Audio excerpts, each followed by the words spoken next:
Makassar tewas usai dicekoki miras oplosan. Polisi menyelidiki dugaan penganiayaan terhadap salah satu korban. Polisi menyelidiki kasus pesta miras oplosan di sebuah rumah indekos yang ada di Kota Makassar. 3 orang tewas dan 2 lainnya dirawat di rumah sakit. Ibu korban ini menyebut sebelum tewas, korban sempat pulang ke rumah dalam kondisi sempoyongan. Korban mengaku dipaksa meminum miras oplosan oleh para pelaku. Polisi juga akan menyelidiki dugaan penganiayaan dalam video yang beredar.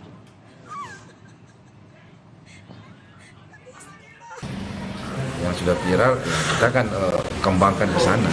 Siapa nanti tersangka itu dan siapa nanti korban.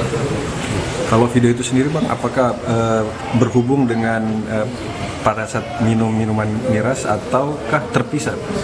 Ya kalau kita lihat video itu kan jelas itu ada minuman Coca-Cola, ada tulisan 96%, dan kita akan cocokkan.